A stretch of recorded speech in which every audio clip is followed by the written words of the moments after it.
বোন আপনাদেরকে বলি পরিষ্কার কথা, আল্লাহ রাসূল সাল্লাল্লাহু আলাইহি সাল্লাম বলছেন নারী বলে কাকে? এক শব্দ বলছে, আল মারআতু আওরাতুন। আল মারআতু আওরাতুন, নারী বলে কাকে? আওরাত, নিজেকে ঢেকে রাখে যে, আড়ালে থাকে যে, লুকিয়ে রাখে যে, গোপন থাকে যে, লজ্জা করে যে। তাহলে লজ্জা আছে যার, তাকে নারী বলে। আড়ালে থাকে যে, তাকে নারী বলে। হায়া শরম আছে যার, তারে বলে নারী, তারে বলে নারী।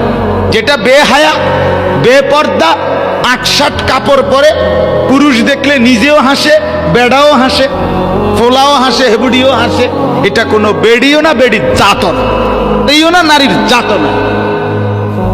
এটা হয় প্লাস্টিক, নইলে রাবার, নইলে অন্য কিছু, পাথর ফুত্তর কিছু, যেটা ইচ্ছে এটা হোক, ওকে এটা নারী না, এটা কোনো নারী না। বেহায়া নারী হইতে পারে না, বেপর্দা নারী হইতে। রব্বুল আলামিন তার আপাদমস্তক কেন পর্দা করাইলেন? কারণ তাকে বানাইছেনি হায়ার আবরণ দিয়ে। আজ নারী সুখ খুঁজতেছে ভিন পুরুষের রাস্তার বখাটের মুচকি হাসির মধ্যে। আস্তাগফিরুল্লাহ। সে তো নিজেই সুখে নাই, সে তোমারে সুখ দিবে কিভাবে?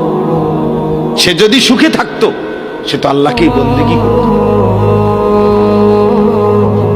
বন্দেগী। মোবাইলের যুবকের কাছ থেকে যদি কোনো মেয়ে সুখ খোঁজে, সে সুখ পাবে কিভাবে?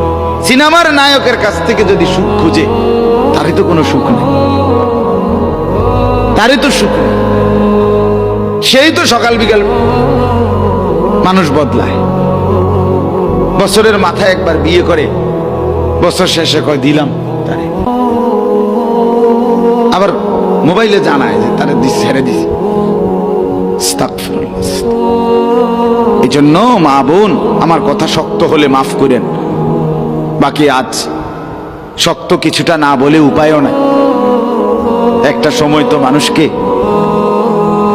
রোগ ব্যাধিতে সিরাপ দিলেই সারত, কোলের বাচ্চারেও ডাক্তাররা অ্যান্টিবায়োটিক দেয়। কি কন? কোলের বাচ্চাকেও মানুষ এখন কি দেয়? ডাক্তাররা অ্যান্টিবায়োটিক। হয় না আগের মতো, সিরাপে হয় না। আগের নারী সামান্য কথা বললেও চোখ কান্নায় ভেসে যাইত, লজ্জা বোধ করত, শরম বোধ করত, কাঁদত। আজ আমাদের বোনরা কোথায়? হায় বোনেরা, সুখ খুঁজতেছেন মোবাইলে, টেলিভিশনে, নাটকে, সিনেমায়, নর্তকীর নাচে, বেহায়া যুবকের কাছে, বেশরম যুবকের কাছে।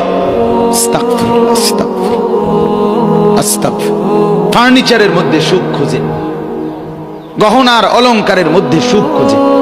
না না, আল্লাহর সিজদার মধ্যে, 5 ওয়াক্ত নামাজের মধ্যে, নিজের ইজ্জত, নিজের সতীত্ব, নিজের পর্দা, নিজের লজ্জা হেফাজতের মধ্যে নারীর ইজ্জত, নারীর সম্মান।